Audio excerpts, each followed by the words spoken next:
Hi, I'm Sarah Jensen, and this is my Module 2 Reflection. Recently, I have installed Microsoft 365, Google Chrome, the Qt PDF Writer on my computer.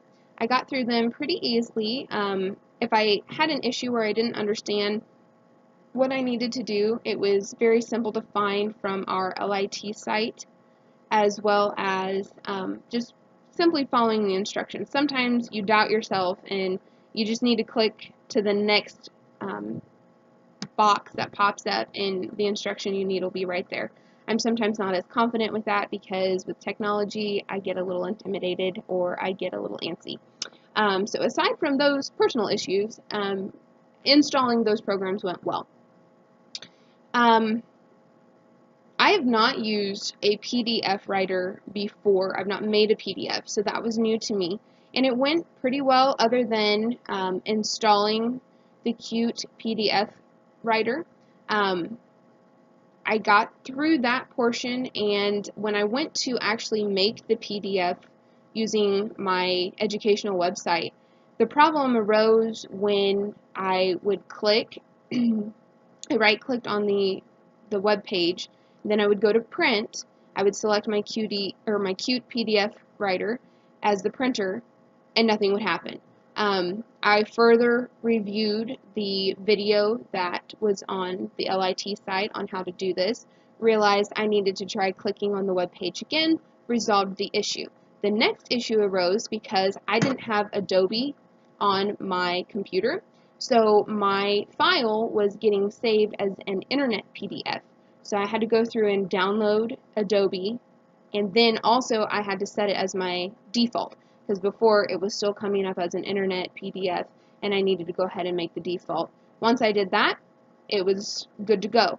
I think PDFs would be great in a classroom, especially when you have older kids who try to undermine the teacher.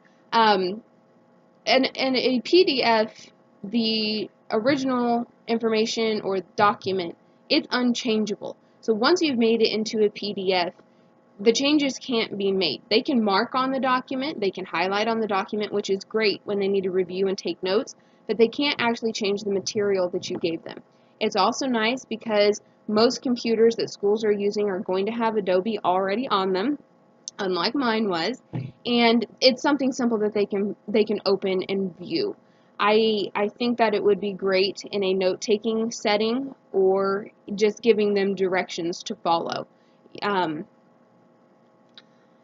I had used a webcam in my other courses to upload videos to YouTube, so that part wasn't new to me, but actually using the webcam on my computer, that was new. I didn't know how to use the camera application. Before I was just using my cell phone and then uploading that to YouTube, and I really like the camera issue.